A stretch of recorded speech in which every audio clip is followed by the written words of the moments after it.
Подадена рака за национално единство или за амнестија.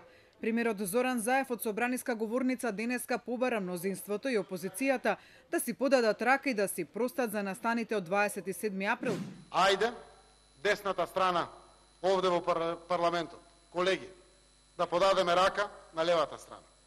Ајде, колеги, ви од левата страна, да подадеме рака на десната страна, пратеници. Одличен момент е да си простиме и да се помириме. Испраќам порака на помирување и простување за 27 април и настаните што се случија. Да седнеме и да го направиме тоа. Јас сум подготвен, ве повикувам сите, и мнозинството, и опозицијата. Да, знам дека тоа има цена. И подготвен сум да ја платам цената. Политичка е цена. Во јавноста изјавата на Заев експресно беше протолкувана како понуда за амнестија во замена за гласање на опозицијата за уставните измени, пошто уследија објаснување од високи владени функционери дека изјавата на Заев не е понуда за амнестија.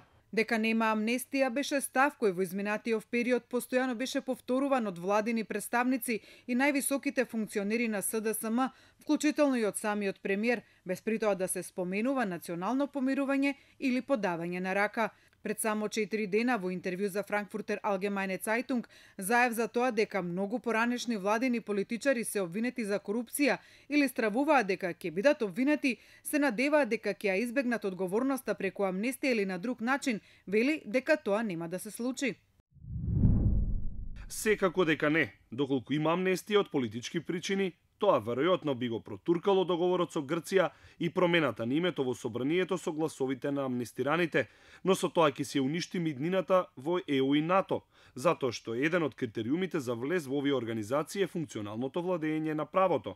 Нема амнестија беше дури и неофицијалното мото на власта во пресред на референдумот по потпишувањето на договорот за името, кое самиот Заев го нагласи по лидерските средби со опозицијата во јули. Амнестија. Директна, индиректна, заобиколена. Немам право ниту јас, ниту Мицковски, ниту било кој. Амнестија, директна или индиректна, нема. Не недостигаат ни идентични изјави на министрите и високи функционери на СДСМ.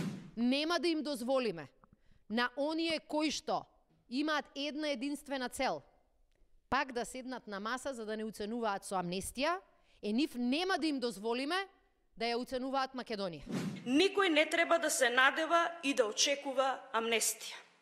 Република Македонија е правна држава, а речистувањето со секаков вид на криминал е врвен приоритет. Освен од владини и партиски функционери, денеска до објаснување за изјавата за подавање на рака на помирување не стигна од премиерот и председателот на СДСМ Зоран Заев, но и зошто тоа, ако не значи понуда за амнестија, би имало своја политичка цена.